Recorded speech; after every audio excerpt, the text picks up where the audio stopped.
Alrighty guys, today we're going to look at the vascular versus non-vascular plant sorting activity. And in order to do that, you're first going to have to look at this vascular versus non-vascular PowerPoint PDF. So I'm going to go through that really quick. It's really not long at all. It's on biophytes, and we're looking at vascular plants versus non-vascular plants. So this is an example of each kind. One's vascular, one's non-vascular. And just take a second there and look at the differences between the two. Now, when you look at this picture over here, I'm not talking about the tree, I'm talking about the green stuff that is growing on the tree.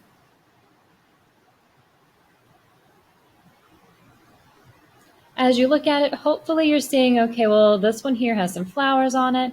It looks like it has some stem shoots coming out, and it has some leaves. You can see the veins in the leaves as well. This one over here, while it looks like there's a lot more of it, it's a very low growing plant. You cannot really see, individual veins in the leaves. It just looks like kind of a rug or a mat. If we continue looking at more, this one over here is going to be a vascular plant. It's extremely tall. It has a woody stalk on it. This one over here, again, just looks like a blanket. It's really small, really low growing. Doesn't really have any big wooden structures on it. Again, this one's going to be a non-vascular one versus the vascular, which is over here. You can see there's some fruits on it. You can see the leaves, and there's some roots if we pull it out of the ground.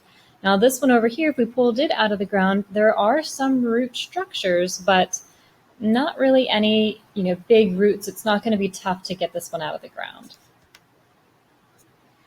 Moving on, we have our non-vascular over here. You can see it's growing on rock. It doesn't actually need dirt to grow.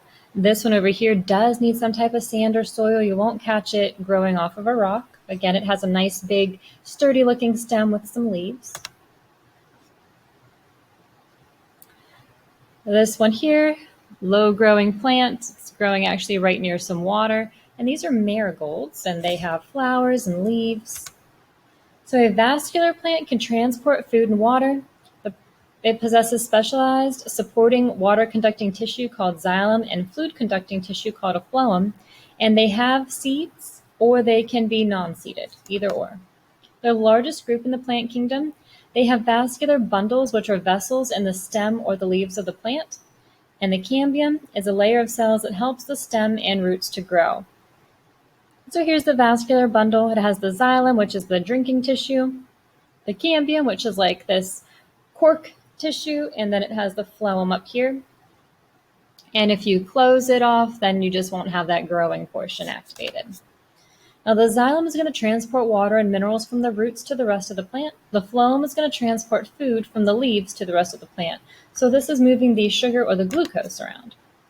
Vascular plants have a true stem, a true leaf, and a true root. So this is actually a vascular plant. If you don't know what that is celery.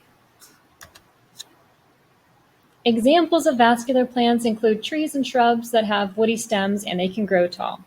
You can also have a grass, a dandelion, a tomato plant, soft herbaceous stems. They remain close to the ground, but they are not stuck on the ground, so they do grow up a little bit. We'll go over the different parts to a vascular plant in a bit. Right now I wanted to focus more on just the general types of them. So non-vascular plants do not have a well-developed system for transporting water and food. They don't have true roots, true stems, or true leaves. They get all their nutrients direct from the environment, and it passes them from cell to cell. So there's no phloem, no xylem. And this is going to keep the plants very small in size. They have to live in damp conditions. They don't have any vascular bundles. The biophytes, or the mosses, are multicellular, and they have specialized structures, but they do lack the true stems, the true leaves, and the true roots. They have root-like filaments called rhizoids, and that holds the mosses in place. They also absorb water by osmosis, which means that they just take it in from their environment, and they have no true vascular tissue. The biophytes are small because they lack the vascular tissue. and they're small in size. The gametophyte is the dominant stage in a moss's life cycle. They must live in damp habitats that have standing water for at least part of the year so that they can reproduce using sperm to swim through the water to find the egg. Similar to how mammals do, their sperm have little flagella, which is a tail that helps them to swim. So if they don't live in a damp environment, then whenever they spore, their sperm are just going to dry out and die. And this is what their life cycle basically looks like. You have the diploid, the sporophyte generation, and then here's the haploid gametophyte generation. So during the diploid time, they're going to get these eggs and they're going to kind of release them out into the environment, or they'll create them. The sporophyte part is where they're actually going to be swimming and fertilizing the eggs. So whenever you go into your assignment, actually, so that was this part right here we just looked at. And down here is the vascular versus non-vascular plant sort. And you're just going to answer the questions in the text box below instead of cutting them out. In class, I used to have them do a cut and paste activity. So you're going to cut out each card and then sort them into one of the two categories. Now, instead of cutting everything out, you could just open up that text box, put vascular on one side, non-vascular on the other side, and then list it. That's fine.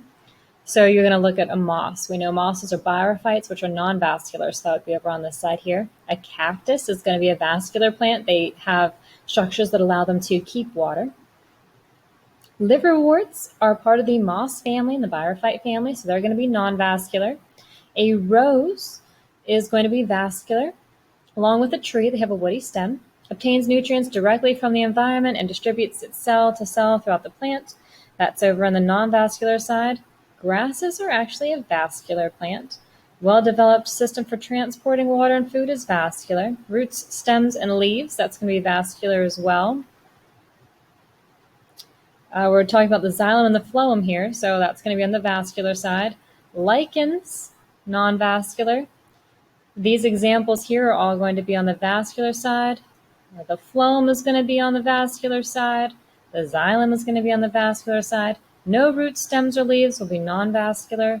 Largest group in the plant kingdom is vascular. Can stand tall is vascular. And small plants that grow low to the ground is going to be non-vascular. So you'll write your answers all down in that text box, and then you will submit your answers. Alrighty, guys, have a good one.